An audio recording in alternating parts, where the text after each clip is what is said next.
we're back here for another Burlington Parks and Recreation COVID-19 update with Brendan Egan. As we head towards the month of June, we're going to ask Brendan what's going on with the department and see how everything's going. Brendan, thank you for joining us. Thank you for having me again. I'm excited to be here, to be a regular thing here. Yeah, we always love the Burlington Parks and Recreation Department coming on and joining us. So Brendan, just talk a little about what's the current situation as we enter June. So we're still in phase 1 of the governor's plan. We're hoping and keeping our fingers crossed that we could get to phase 2 at some point next week. I think it's June 8th is that 3-week window from when phase 1 started. And I think there's been some very positive things, so that's good. We have put signage out in our parks about physical distancing, as we've talked about. You can see a sample of it over my right shoulder there, maybe your left shoulder looking at the screen. You know what I'm talking about. We also have some park ambassadors, we call them, out there. And they're kind of our front line, walking through the parks, making sure people are following the guidelines, staying off the playground and fitness equipment and off the basketball courts, which has been really difficult. I know people want to get out there and play and get some exercise. We could do that. We just can't be using the equipment right now in basketball courts, street hockey, things like that. So we just ask for your patience. We're hoping that in phase 2, there is something that,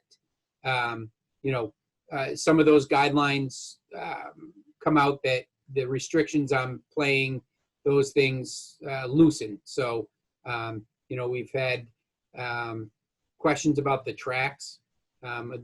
We haven't seen anything specific to tracks. If tracks are open, we have that added extra issue of having the fields inside the track and people wanting to play pickup football, working out on the athletic fields, those type of things. So, those are things we have to constantly address, and that our 2 park ambassadors that we have out there, are sometimes, asking a group to move off of a field. They shouldn't be participating in a contact sport or group activity, and then they find them at another field. So we just ask for your continued patience and understanding. I've said it before, I'll say it again, a little short-term suffering for some long-term gain. And I know we've had, a couple months of indoors and suffering, so to speak, but it is for the greater good.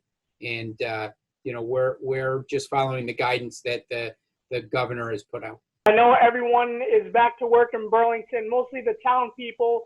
So talk a little about what's going on in your department as everyone returns to work. Sure. We've had a pretty smooth transition for our office staff and program staff.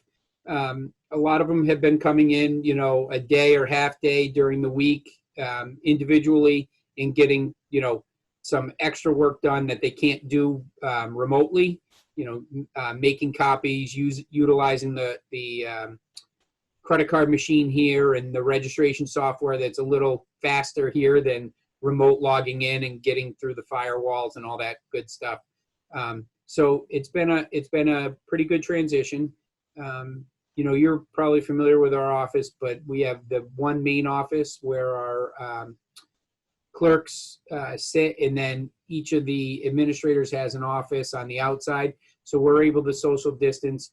We've had to spread the clerks apart and make use of some other rooms in our section of the building. So, we're hoping that we can, start to come back together as one, larger office fairly soon. We're not seeing, customers or residents yet, but we know that's coming down, and we have precautions in place. We have a plan for how we're going to receive customers into our department, where they can stand, some plexiglass that we'll have to conduct business behind. So we're ready for it, and really our program and clerical staff have been very very receptive to the changes and have worked well with them. And then our maintenance staff, they're back as a large group, just coming in staggered shifts. So we have half of them coming in at 6 and the other half coming in at 7. And we have brought in some seasonals as well because we need to stay on top of grass and other maintenance issues that come up as the weather gets nicer. Now, as we head towards the summer, are there any new summer activities updates? Anything about that? So the governor has released, some guidance on, recreational and youth programs that were, from his phase 1 when he talked about further guidance for those recreational summer programs and summer camps. Those have come out. So it was a decent sized document. Our staff got it on Monday late afternoon. Started going through it. We met yesterday. We have compiled our list of questions that we're going to need some further clarification from the Board of Health on.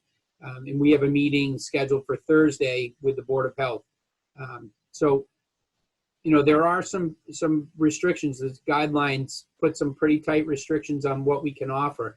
And we're going to go program by program and see, how they affect each program and really make some decisions.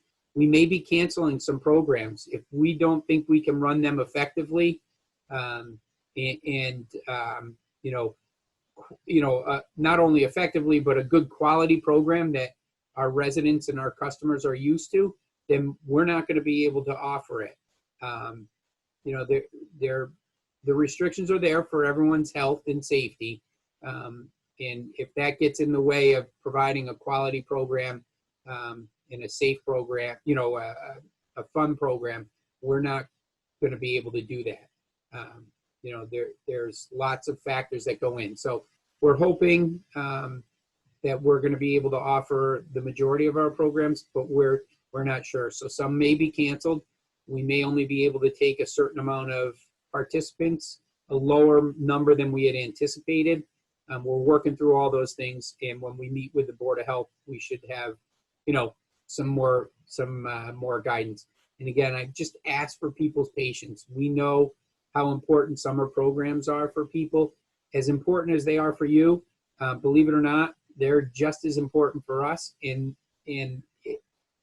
it's a crazy time of year for us, anyways, the summer months. But it's like a new energy sweeps through the office. Everyone gets up for the summer programs and gets excited about them, and people are out enjoying, having a good time. This year is going to look a little different. We just hope that people have patience. Just talk a little about any new updates with the concerts on the Common. I know these guidelines you just mentioned might take an effect with them, so just talk a little about any updates on that. We are working on that still. Again, it's going to go to group sizes and how we do that. We have a plan. We've asked the Board of Health again for some further guidance. They're super busy and they've been doing a lot. So, we're being, we're trying to be patient, but, the program staff is very adaptable. Change is like, we expect change in everything, or they expect change in everything.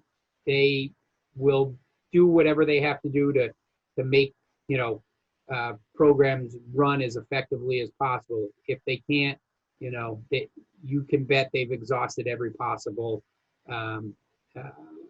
course of action or every possible way of doing it before we have to cancel something. I saw on the Burlington.org website that Celebrate Burlington was August 13th. Is this true? I know. This is not true. I can guarantee you that Celebrate Burlington will not happen on August 13th. That's a Thursday. The date for Celebrate, I think that's just a mistake in the date. Celebrate Burlington is traditionally the first Saturday in August, with the rain date being the first Sunday in August. How are you looking to focus on everyone's safety as we head into phase 2? We've been ordering hand sanitizers, I don't want to say hoarding it, but we've been stocking it for the summer, but also going into the fall and next winter, and for our staff, for their safety. We've gotten masks and individual hand sanitizers that they can carry with them, along with larger volumes of hand sanitizer that can be used for program participants and things like that. So we continue to take the precautions, or purchase materials and supplies for that purpose. But our guidance, is going to come from the state. There's what they've released so far that we're going through and with a fine-tooth comb and making sure that we're able to meet all those requirements. They talk about masks and wearing gloves for and doing temperature checks and things like that. So we're going through all of those, and those are the things that we do have questions on, and we want to make sure we're interpreting them correctly, which is why the meeting with the Board of Health. But whatever is going to be required from the state for us to operate, we will do that. And if we're not able to do that effectively, then we would make a decision on running the program. So we're going to follow the guidelines from the state as far as, I guess you'd call them PPEs, right? Personal protective equipment, and then what's required of the participants to attend. Lastly, what do you hope for the future as we continue with this pandemic? I'm hoping for an end, I've been optimistic through the whole thing, and I've been wrong a lot. I figured we'd be back to typical activities by the end of May. Kids would be back in school for the end of the year. So maybe I'm a little too optimistic. But I'm thinking that phase 2 is probably going to come out next week sometime. Some of the whispers I'm hearing that there might be an announcement later this week about phase 2 starting next week. May not happen until next week. They may announce it. But also, if we are able to get to phase 2 and it's been 3 weeks, hopefully that phase 3 will happen in 3 weeks as well, which means less restrictions, and maybe we're able to do more for certain summer programs. So, we are hard at work trying to make sure that we can offer summer programs. Well, Vernon, I want to thank you for coming on for another Parks and Recreation COVID-19 update today. Thanks for having me.